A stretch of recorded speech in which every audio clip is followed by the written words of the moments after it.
My name is DC. I'll be giving you match analysis for Kawi Warriors versus Indeni. Let's get into this one. It was a APSA Cup match, and yeah, let's get into this. So right here, as I'd like to imply, the player that is trying to follow the ball is doing the right thing.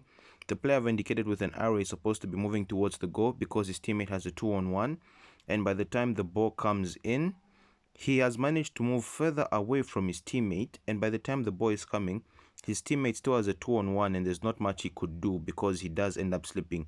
And I've indicated here the player that has gone too far with the arrow. He should have gone back to go rather than, I don't know where he was going. Unfortunately, the keeper makes a save. It rebounded. Since there was no one to clear it, it ends up in a goal. Here, another attack from Kawe Warriors. Here, I do feel the player that is near the Kawe Warriors, the Indeni player that's near the Kawe Warrior player could have done a better job at trying to put in a tackle and prevent the cross, because I feel he was close enough to do something. Now here, this is a 3v2 in your own box. The player that I've highlighted in the circle, I do not know where he's going in the smaller circle, because this is another 2-on-1 and he heads it in. This is the same mistake they made on the first goal.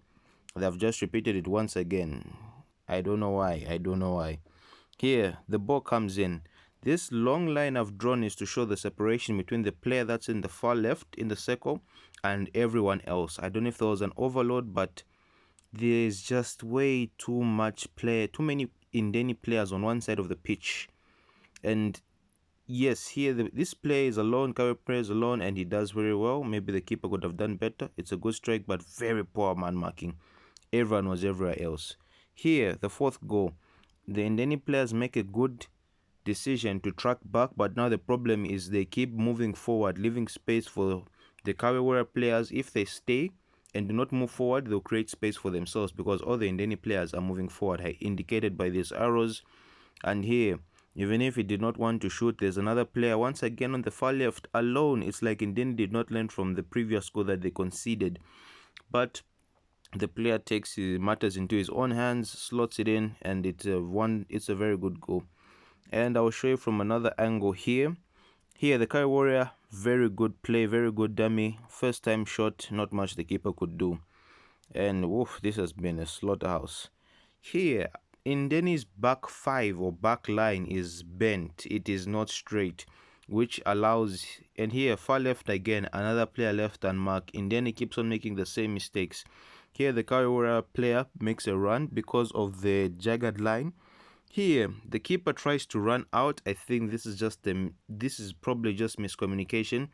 Then any player wants to clear it. The keeper is running outwards again to the ball. I do feel maybe the keeper could have stayed back to prevent this an own goal, and maybe the Indeni player could have made a better effort of taking it outside for a corner rather than that.